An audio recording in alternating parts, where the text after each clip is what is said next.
Assalamualaikum warahmatullahi wabarakatuh. Halo semuanya, kami dari kelompok 3 program studi ilmu gizi FIK UMS ingin menjelaskan malnutrisi berdasarkan suku atau etnis. Nah, yang kita bahas kali ini adalah apakah makanan tabu bisa menyebabkan malnutrisi? Sebelumnya, kita cari tahu dulu yuk, apa sih malnutrisi itu?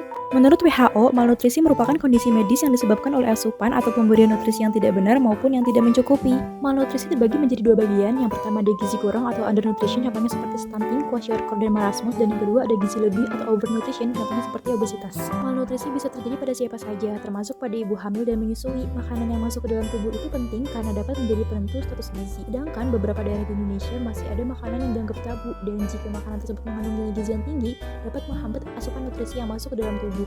Berikut adalah contoh makanan tabu yang ada pada beberapa suku di Indonesia. Makanan tabu suku Moyo di Papua. Makanan tabu adalah suatu larangan dalam mengkonsumsi makanan tertentu. Biasanya terjadi karena adanya larangan dari agama atau budaya. Berikut contohnya, makanan tabu untuk laki-laki. Bagi waruk. Waruk merupakan sebutan lelaki yang punya sifat kesatria, berbudi pekerti luhur, dan memiliki wibawa tinggi di kalangan masyarakat. Kemudian ada makanan tabu untuk ibu hamil dan menyusui, ada makanan tabu untuk perempuan haid, dan yang terakhir ada makanan tabu untuk anak-anak di bawah umur 15 tahun. Makanan tabu di suku Tengger, Jawa Timur meliputi kelompok buah-buahan, lauk, sayuran, makanan dianggap panas, dan makanan dianggap tidak lazim, seperti makanan diempat atau kembar.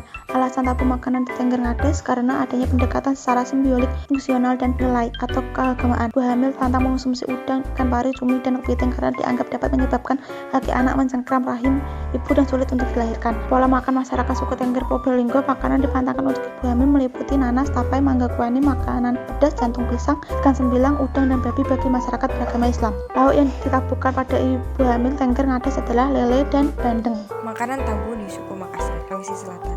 Di suku Makassar ada beberapa makanan tabu yang dibagi sebagai berikut. Yang pertama, makanan tabu untuk ibu hamil. Makanan tabu untuk ibu hamil ada 12 jenis makanan. Yang kedua, makanan tabu untuk ibu menyusui.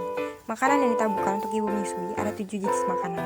Yang ketiga, makanan tabu untuk perempuan dewasa. Makanan yang ditabukan untuk perempuan dewasa ada 6 jenis makanan. Yang keempat, makanan tabu untuk laki-laki dewasa. Makanan yang ditabukan untuk laki-laki dewasa hanya telur. Yang kelima, makanan tabu untuk orang sakit, yaitu pisang Ambon. Makanan tabu suku Dayak Kabupaten Sintang, Kalimantan Barat. Contohnya ketan hitam menyebabkan sakit pinggang, ikan dan ikan asin menyebabkan gatal-gatal, sayur rebung dan keladi menyebabkan gatal-gatal pada ibu dan bayi, sayur nangka mengurangi produksi air susu setelah melahirkan, nanas menyebabkan keguguran, durian menyebabkan pendarahan dan keguguran, cabai menyebabkan perut menjadi panas dan kulit bayi menjadi merah-merah, es menyebabkan berat badan bayi menjadi besar. Jadi, apakah makanan tabu dapat menyebabkan malnutrisi? Makanan tabu dapat menyebabkan malnutrisi jika makanan yang dianggap tabu tersebut mengandung nilai gizi yang tinggi. Hal ini akan mempengaruhi asupan nutrisi yang masuk ke dalam tubuh.